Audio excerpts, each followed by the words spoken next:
Speaking of soft power, NGOs. Okay. How does the Chinese government view them?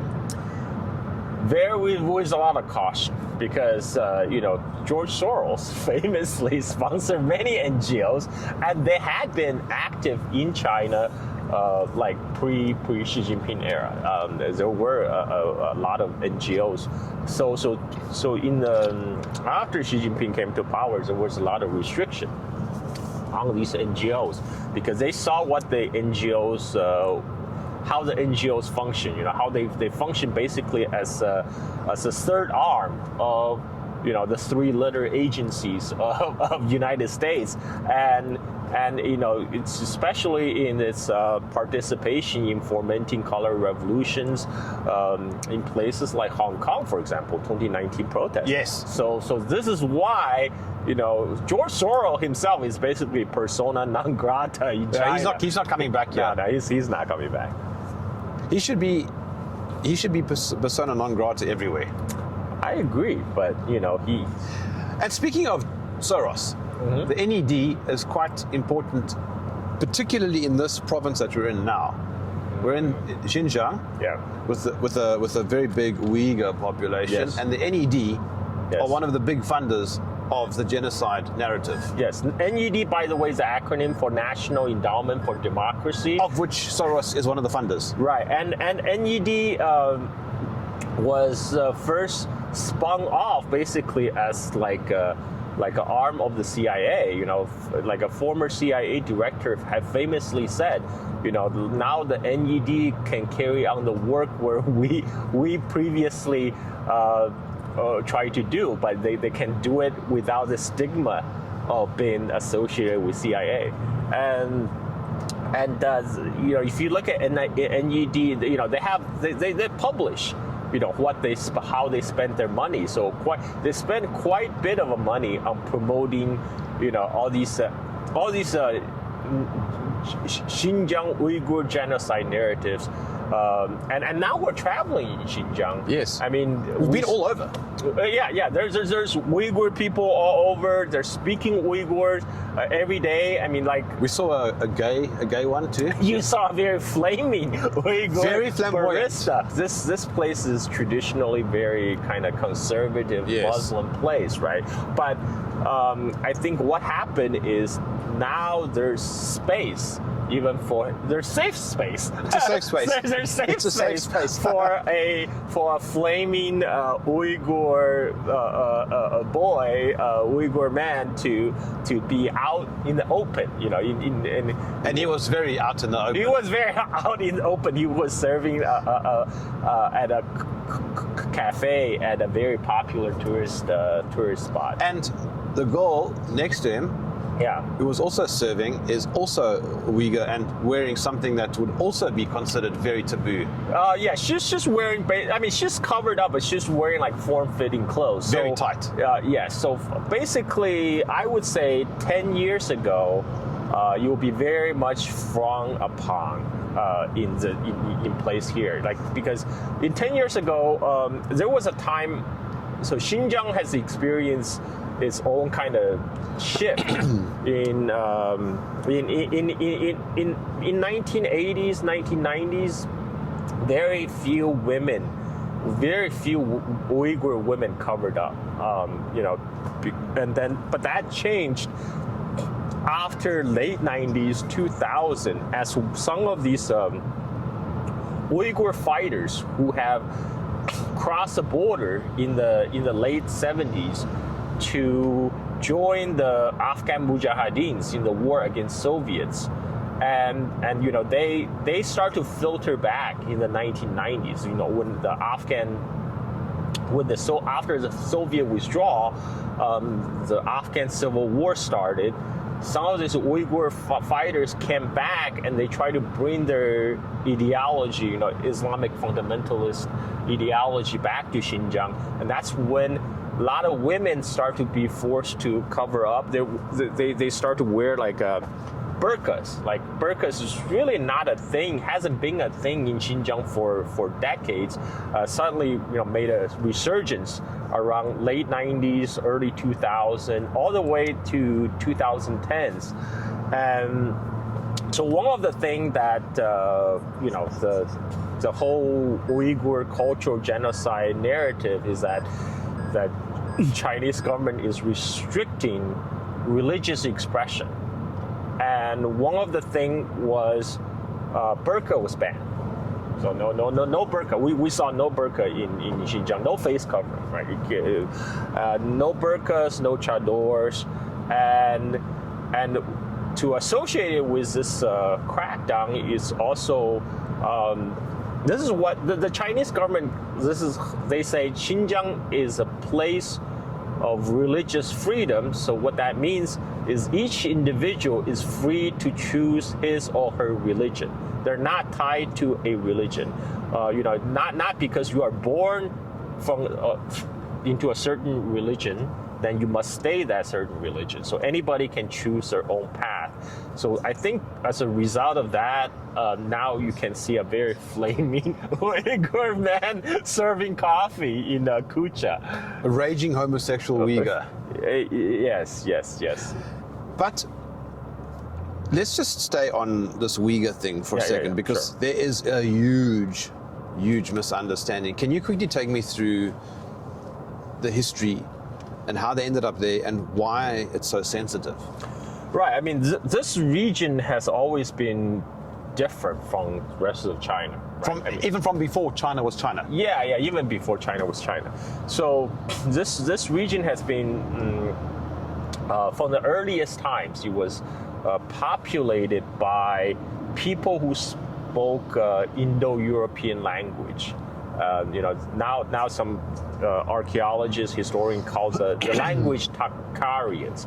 So they spoke Takkarians in northern half of the Tarim Basin, which we're traveling through right now, and they spoke like a Saka language in the south, in Kashgar and Khotan, and Saka language is classified as Indo-European language, and then around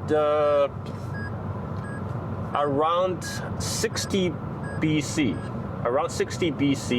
that's when there was a war that happened between the Han Dynasty of China and the Xiongnu, the first nomadic empire based in Mongolia, and this whole area of Xinjiang became a battleground, because for the nomadic Xiongnu empire, Xinjiang is a treasure trove.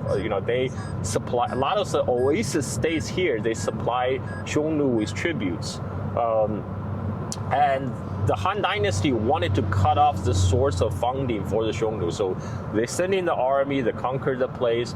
This happened about 60 BC.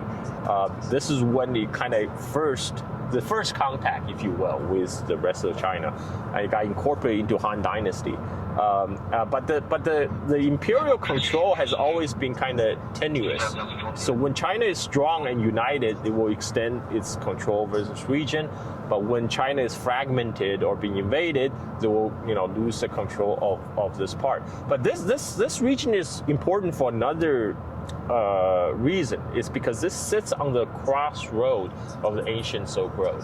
So a lot of the ideas, for example, Buddhism originated in India, is spread to Afghanistan, and via Afghanistan came to Xinjiang. So Xinjiang was a major Buddhist region for about 1,000 years. And then Buddhism actually traveled from here in Xinjiang to the rest of China, and then from China to Korea, Japan, Vietnam, etc. So this was for cultural reasons, and strategic reasons. This region was very important for China, and right around Tang Dynasty. So we're talking about 9th century. 9th century, the Uyghur empire ruled, Uyghur Khanate ruled Mongolia. There were nomadic people who ruled Mongolia. But around the late half of 9th century, the Uyghur Khanate collapsed. The collapse around the same time when the Tibetan Empire collapsed. This might be because the weather was turning cold, and the Uyghurs migrated en masse from Mongolia into this region. Now, at that time, this region was a very multi-ethnic, multicultural place. Previously it was controlled by the Tang Dynasty, and when the Tang Dynasty faced its own crisis during the An Lushan Rebellion, the Tibetans took over this region, and the local inhabitants included both original Indo-European speakers and some Han Chinese who had migrated here. And now you have the Uyghurs who migrated out of Mongolia. They push out the Tibetan Empire out of this region. They established their own kingdom here. And they also adopted Buddhism because Buddhism was the most dominant religion in this region. And so you have this upper class of Uyghur overlords ruling the local inhabitants who originally speak Indo-Europeans, and some of them are Han Chinese. But because the elite dominance of the Uyghurs, gradually everyone adopted the Uyghur language, and so over a period of several centuries, there's acculturation of these different groups. So all these, so both the ancient Uyghurs who came from Mongolia, the ancient Indo-European speaker, some of the Han Chinese, they were all the ancestors of the modern Uyghur people. But the term Uyghurs for a time was specifically during the 10th to the 14th century. The term Uyghurs actually specifically referred to the Buddhist Uyghur of this region that we're traveling through. And because people in the more southern part of Tarim Basin, around Kashgar, they started to adopt Islam around late 9th century and late 10th century and early 11th century, and then so Xinjiang was kind of divided between kind of the Buddhist zone and the Islamic zone, and then come the Mongol conquest. Genghis Khan's army conquered all this region, and it was divided between the different grandsons of Genghis Khan. So by the Yuan dynasty, there was a Mongol civil war that happened between Kublai Khan and his cousin Kaidu, and they were fighting who should be the rightful owner, who should be the rightful great Khan of the Mongol Empire. But the front line of the Mongol civil war was here, and so in Xinjiang. Xinjiang was the front line, and through the back and forth battles, a lot of the ancient Buddhist sites and Buddhist cities in Xinjiang got destroyed. This happened around 14th century, and then later what happened is the great Khan of the Chagatai Khanate, Chagatai being the second son of Genghis Khan, his line, Chagatai's descendants ruled the Central Asia, and they were fighting against the Yuan dynasty based in Beijing, China. So Chagatai Khan eventually they adopted Islam, and they were able to exert dominance over all this region. So by the late 14th century, they took over all of Xinjiang, and they forced all the Buddhist inhabitants to adopt Islam. And some of the destruction of the Buddhist sites that we visited happened around this time, the late 14th century, and over the next couple hundred years, all of Xinjiang become Muslim majority. and it remains that way today. And all these different people that have come through, whether it's Uyghurs, Turks, Han, the original Indo-European inhabitants, Mongols, they all start, over centuries, they all melted together into one people, and that's the modern Uyghur people. But the modern Uyghur people, they do look a little bit different. Yes, because they're not Han. Yeah, it's from the Han. Their features are more Central Asian. They speak a Turkic language. Their religion is Islam. You can't understand their language. Yeah. I only know like some basic Greek phrases. And the script even looks Arabic. Yeah, they have. So originally, the Uyghur, they had their own ancient Uyghur script. And that's the ancient Uyghur script was later adopted by the Mongols to write Mongolian. So the Mongolian script is based on the ancient Uyghur script. But the Uyghurs themselves, after they adopted Islam, they switched to use Arab Persian script. So now, if you look at currently in Xinjiang, it's required by law that all the signs should be both in Chinese and in Uyghur. And if you look at the Uyghur, it's Arabic script. Yeah, it's written with Arabic script, and so they are different. So this is the purpose why in 1955 the area Xinjiang was set up as a Xinjiang Uyghur autonomous region. And it's an autonomous region because it's different. It's different from the rest of the China. And we're here on the anniversary, on the 70th anniversary of that autonomous creation. Yes, we're here for the 70th anniversary of the foundation. In actual fact, quite literally now, like the president is here in Xinjiang. Xi Jinping just traveled to Urumqi yesterday, the capital. So this is why we can't get some drone footage because all drones are prohibited here. Yeah, because of the Xi Jinping's visit, now there's a much tighter security measures. Part of it is like the drones are kind of off limits in lot of parts of Xinjiang. So unfortunately, we will not get some great drone shots, but it is what it is. But so the context is important because it helps you understand why the Uyghurs live in this area. Yeah. But why is it politically sensitive? Correct. Well, one thing. Okay, so. And I say politically sensitive because that's the term that's used. Correct. So because this region is different culturally, religion-wise, historically. So there was a separatist movement. There was a separatist movement, and because this expressed itself in different times. So, for example, as late as 1930s, there was a attempt. There was a rebellion here in Xinjiang. There was a group of Uyghurs that tried to set up what's called the East Turkestan Islamic Republic. But the whole thing only lasted about 6 months. And then again in the 1940s, this was a result of World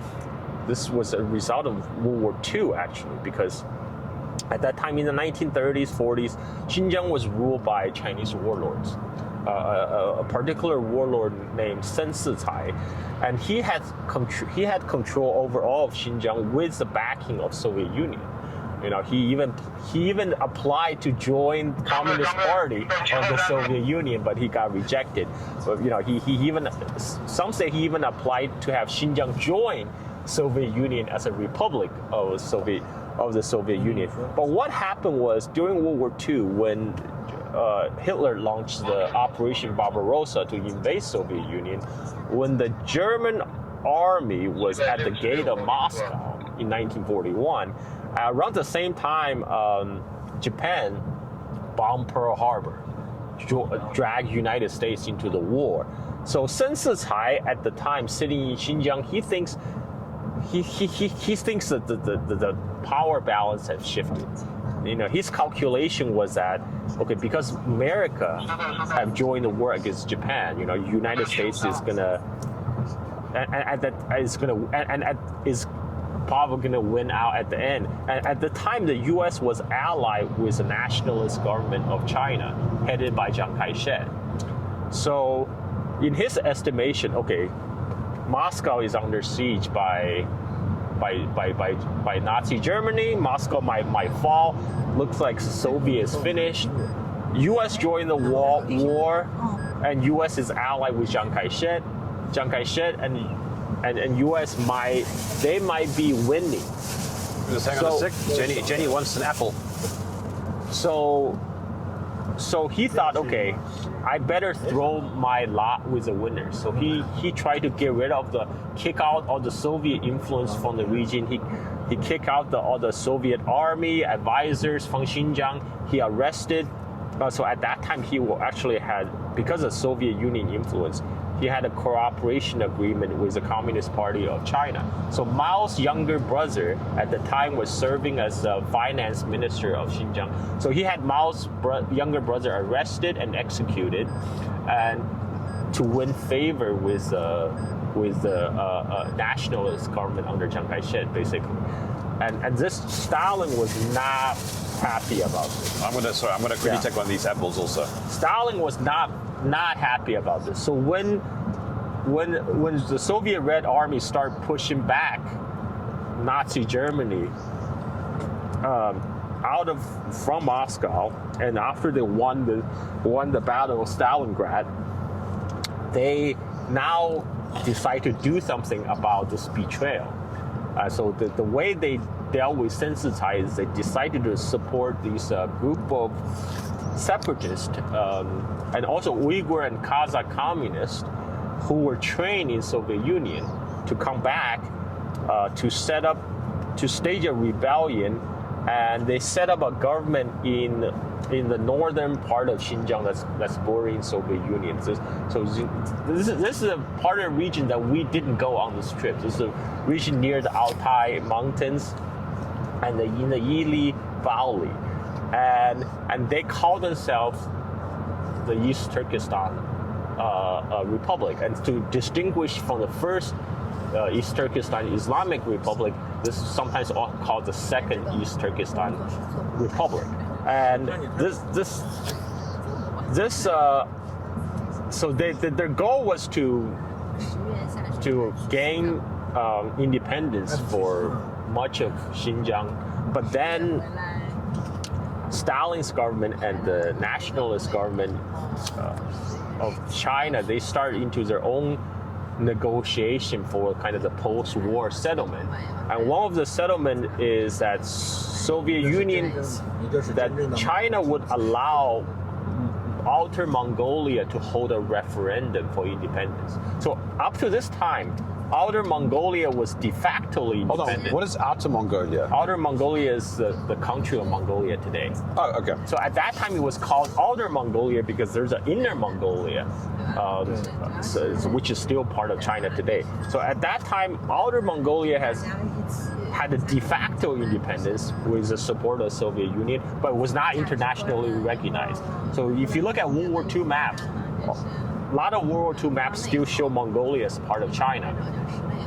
But Stalin wanted Chiang Kai-shek to recognize the Mongolian independence.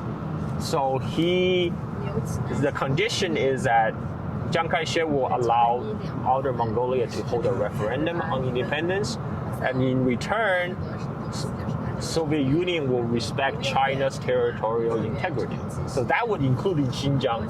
So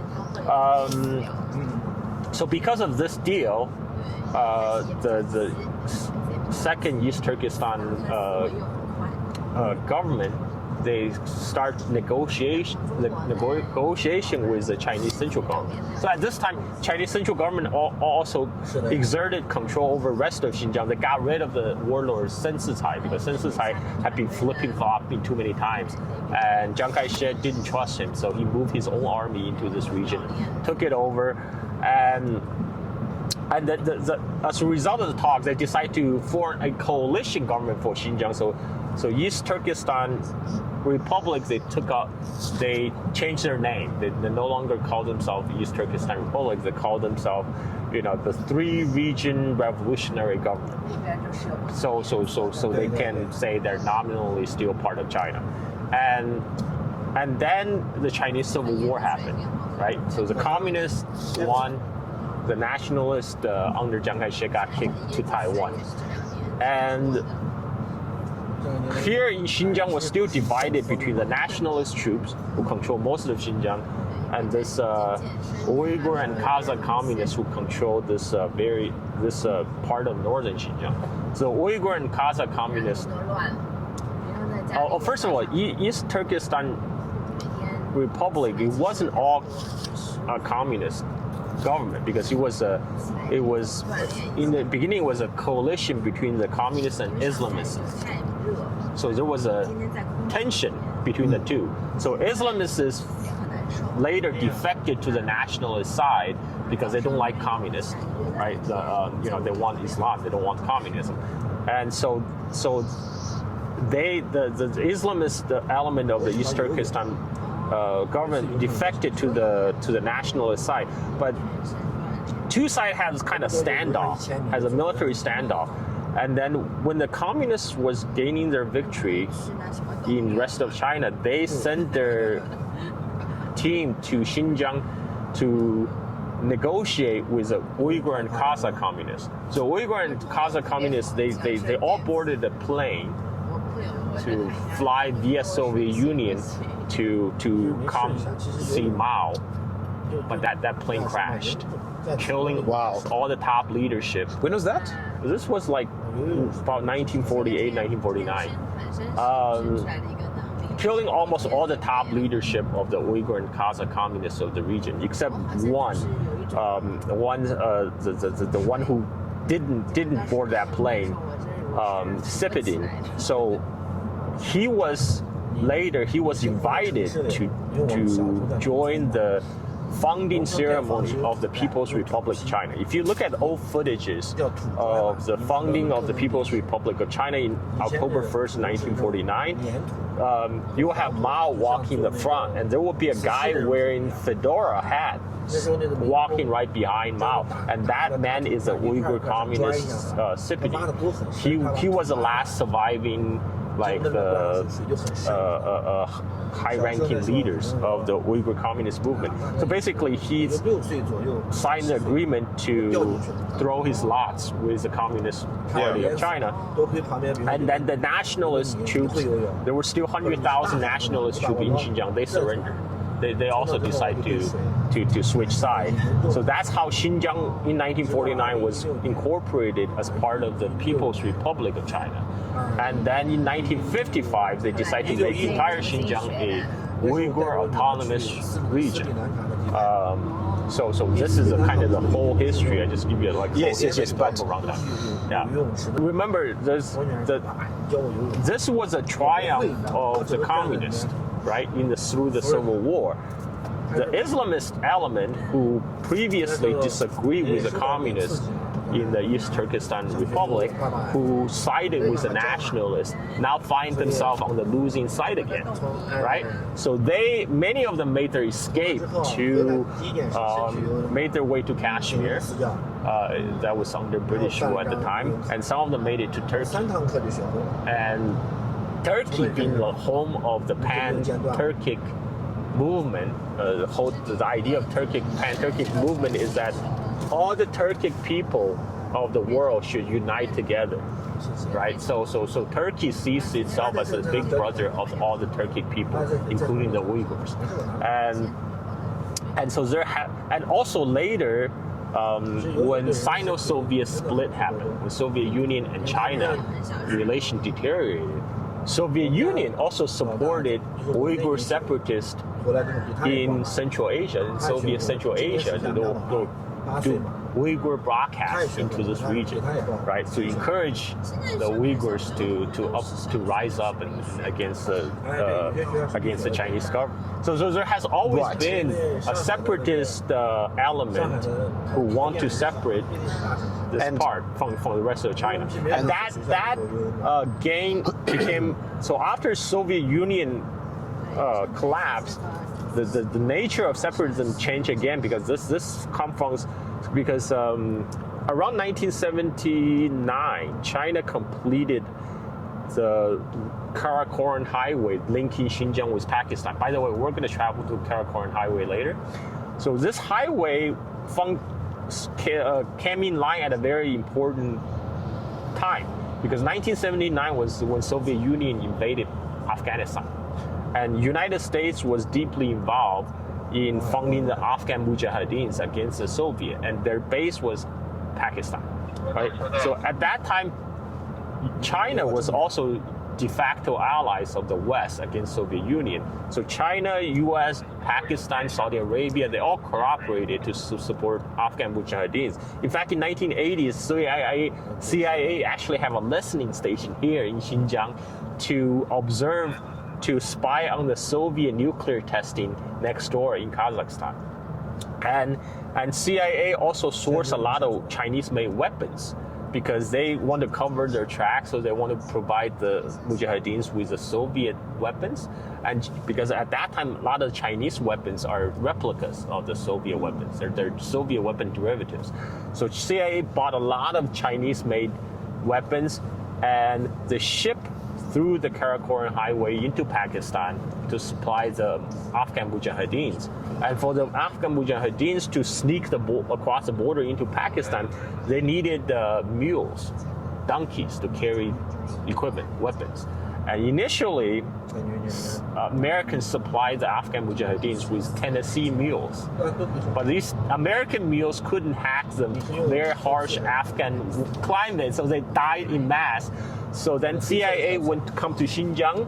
They bought hundreds of thousands of donkeys and mules to ship them to Pakistan to supply the Afghan Mujahideens to carry those Chinese-made weapons for the Afghan Mujahideen. It was a big effort against the Soviet Union. This was the biggest CIA operation before the Syrian War.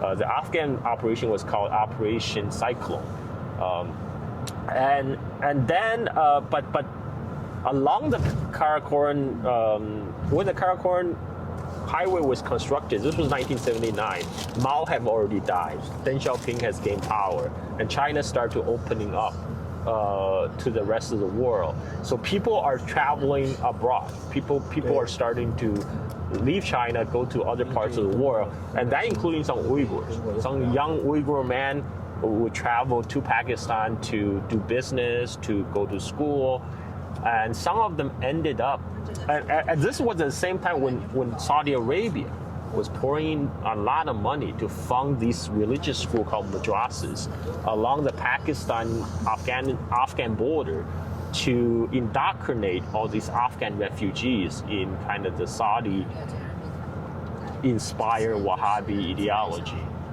And a lot of Uyghur young men, some of the Uyghur young men ended up there.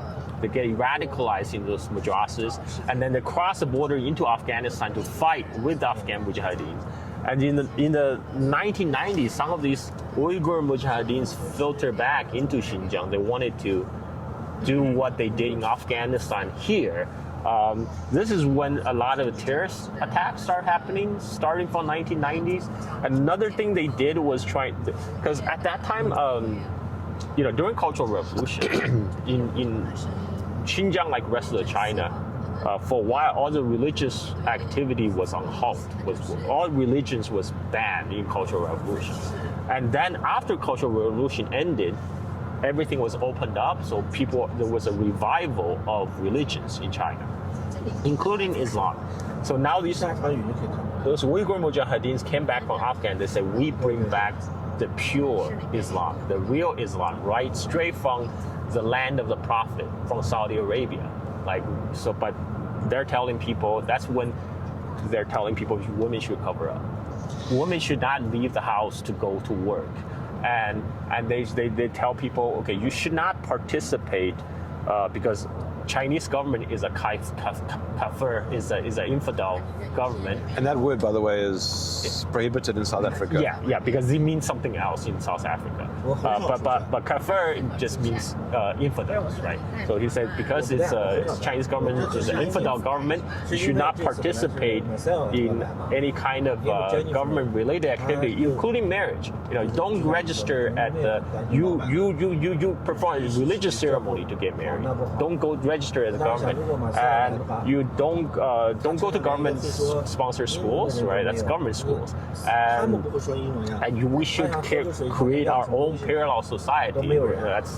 That's separate from the Chinese government. And don't go to the government-sanctioned mosque either, because all the mosques are sanctioned by the government. They're been tainted. They're not teaching the real Islam, because all the imams and mullahs in the mosque, they're all being government approved, so they must be tainted. So you come to us, we give you the real Islamic teachings. So started. And they initially they tried to do it kind of in very stealthy way. They tell people you shouldn't drink, you shouldn't smoke, which sounds good, right? You shouldn't drink, you shouldn't smoke, you shouldn't do drugs, right? And after they kind of gained a little bit local support, because people took them to as like they're really spreading the message of the real Islam.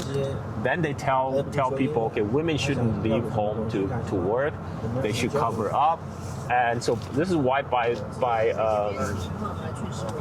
2000s, especially in this part of Xinjiang, a lot of women started wearing burqas, and there's but the real problem is for the Chinese government is a lot of terrorist incidents start happening. The biggest was 2009 Urumqi riot in July 5th. In July 5th, 2008, there was a huge ethnic riot in Urumqi. So it touched off originally because Chinese government had this program to get Uyghurs to work in the east coast of China, because they figure, okay, maybe all this terrorism is happening because poverty. If we eliminate poverty, we'll eliminate the root, the foundation of terrorism. So, but at that time, there were many companies or investment coming to the region. So like, okay, we will just bring the Uyghur workers to work on the East Coast China, where there's a lot of factories making goods for export to the Western market. So Chinese government would give preferential treatment to factories that would hire Uyghur workers. But these Uyghur workers will have to be organized, because they, first of all, they need halal meal, right? They have a different separate requirement. So Chinese government will all organize these Uyghur workers in groups to go travel to work in factories in the East Coast China. Now, at that time, NED sponsored Radio Free Asia, for example, will spread a lot of rumors about this. They say, oh, this young Uyghur women leaving home, going to the land of infidels, they will be corrupted, they will turn into whores, and so to raise resistance to this policy, right? And then in 2008, what happened was global financial crisis. A lot of layoffs in those factories because the orders are not coming in anymore. So there's a massive layoff in those factories. But because some of these factories that employ Uyghur workers, they have the government subsidy, so there are still Uyghur workers coming in. So this bring a lot of resentment into, say, the Han workers. They see they're out of jobs and the Uyghurs are coming in. And then there was a specific incident that touched off a riot in Guangdong, which is probably what led to the genocide narrative. Right, but let me finish. Let me talk about this specific incident, because I saw it as it happened on the internet. So there was a rumor start spreading that a Han girl went to the dormitory to look for her boyfriend, but she went to the wrong dormitory. So at that time, they have separate dormitory for the Uyghur and the Han. Because they have separate requirement, religious requirements. So the rumor says by accident she went to the Uyghur dormitory, and she was raped by the Uyghur man there, and then the authority is trying to hush this whole incident because they don't want the government policy to be criticized by bringing Uyghur workers to work in those factories. So this internet rumors very quickly become viral. So thousands of local workers start to gather outside the Uyghur dormitory, and then it turns off into a attack. All these thousands of workers, Han workers, attack the Uyghur dormitory, and in the brawl, one Uyghur young man was killed. So when this news traveled back to Xinjiang, it was filtered also at that time. Western social media was not banned in China, so you could access Facebook, Twitter, YouTube.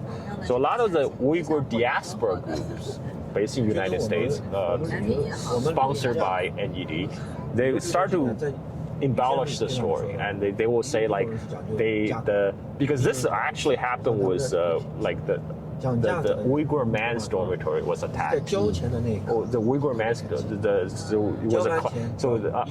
young Uyghur man was attacked and killed. And so they say the Hans were attacking Uyghur women dormitory. There was massive rapes. There was mass rapes and atrocities. So there's a lot of anger. There was a lot of anger in Urumqi. Yeah. So there was a big... And the story was just building and building as it does, yes. Yeah, so there was a lot of anger, and the Uyghurs staged a huge protest in the capital, Urumqi. They went to the government building, the provincial building, to protest, to demand the government to do something to investigate. But there was a lot of security around the government building, so they couldn't do anything. So what happened was later the protesters they dispersed into the neighborhood, and then it turns into kind of ethnic pogrom. They would attack any Han person. So they will this was in the evening, so it was like rush hour and So we went to the Uyghur neighborhood. Yes. Right. So that area was on the route for a lot of the bus route. For workers who get off home from work. So a lot of buses will be stopped. They will drag people from the buses, and they will see which one is Uyghur, which is Han, and they will beat up the Han passengers. And some people they couldn't tell, they will ask you in Uyghur language. If you can't speak the language, then they beat you up. They'll beat you up. 200 people were killed. 2,000 people were wounded, and it was from this whole thing could possibly be orchestrated and organized. Manufactured. Be organized because like from the surveillance footage you see like a group of people, including women wearing burqas, wielding sticks, beating up people, dragging people from the buses and beating. So this whole incident, 2008, sparked the whole crackdown. So first thing that happened was Facebook was banned. Social media was banned. Facebook, Twitter, YouTube was all banned in China. The internet to Xinjiang was actually cut off for a while to stop the rumor from spreading because you have to remember Urumqi is still a Han majority city. So because after one day after the program happened, the Han residents were organizing. Han residents of Urumqi were organizing, trying to do a counter-attack on the Uyghur neighborhood. But too bad for them, that's when the People's Liberation Army arrived in Urumqi. So they put everybody on lockdown.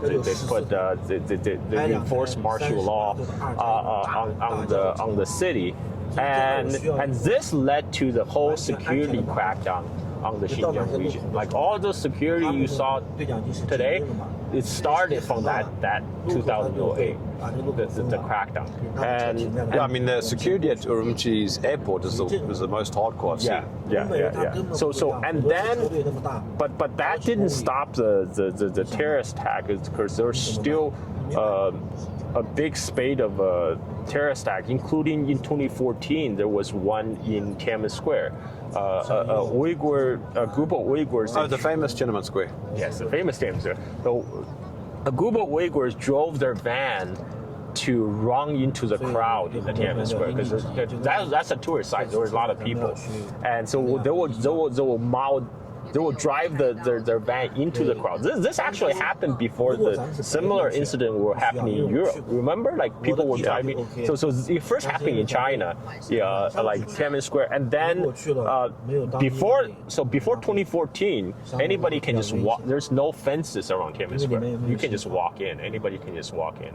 So today, if you go to Beijing, the access is restricted, and they all started from the terrorist attack in 2014. Another attack was when Xi Jinping was scheduled to visit Xinjiang in 2014. At that time, Xi Jinping was scheduled. There goes our camera. Hang on. We have a camera malfunction. Yeah, let's just quickly fix this.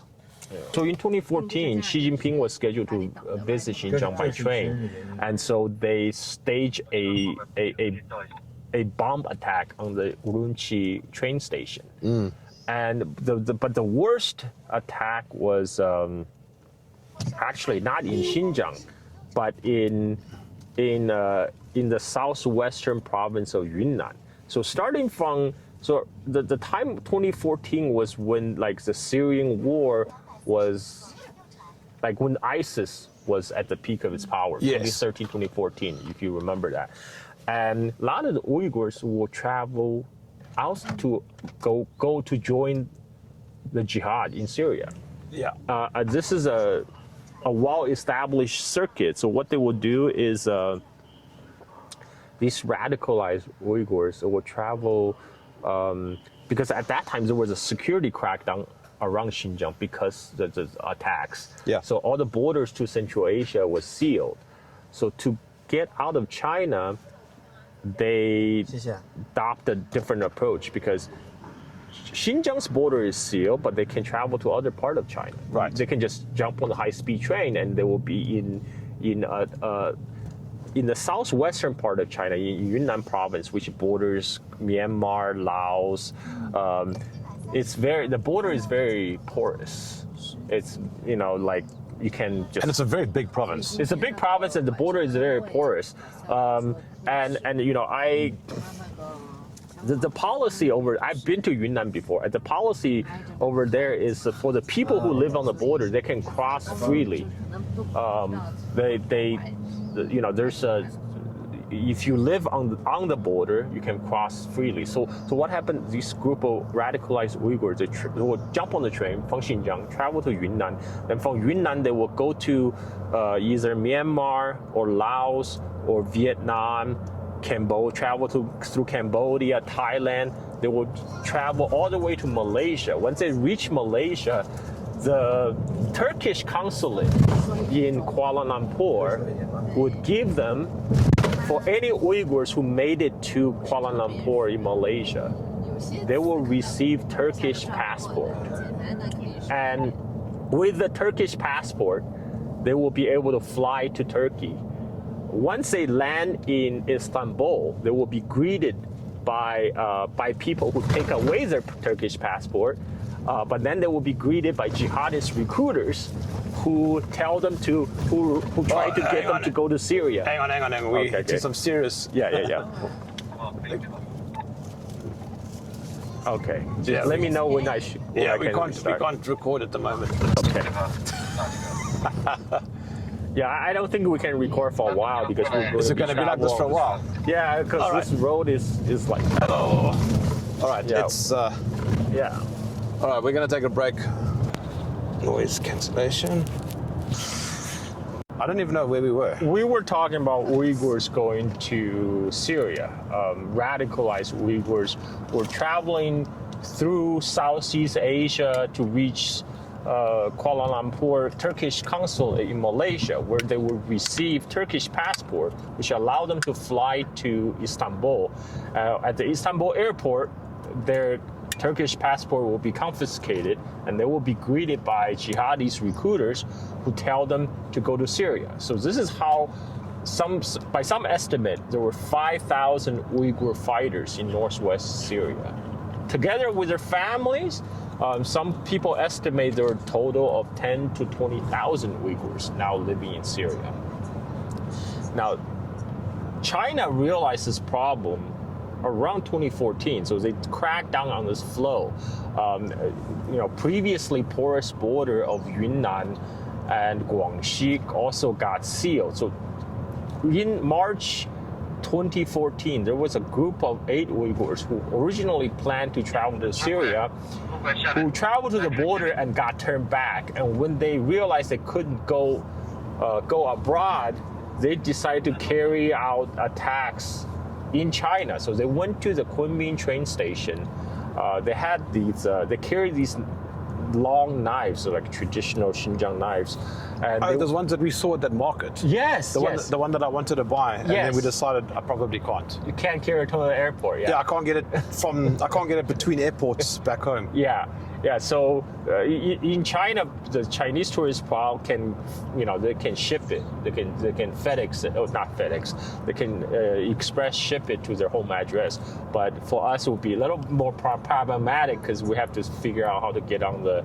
And we're flying multiple flights inside China, so it's very tricky. Yeah. So, but these knives, traditionally, it's carried around in Xinjiang a sign of manhood. For man to have these long knives. So, but these Uyghur terrorists in March 1st, 2014, they went to the Kunming train station and they start to stabbing people indiscriminately. Almost 30 people died from this knife attack, and this, together with serious incident in Xinjiang itself, triggered more security crackdown. One of the attack was actually happening in Urumqi. A bunch of guys drove a SUV through the early morning market, and they throw explosives out of their window, and they were driving people over with their SUV. So this explains the heavy police presence and the term politically sensitive. And so starting from 2017, the Chinese government started a provincial-wide campaign of deradicalization.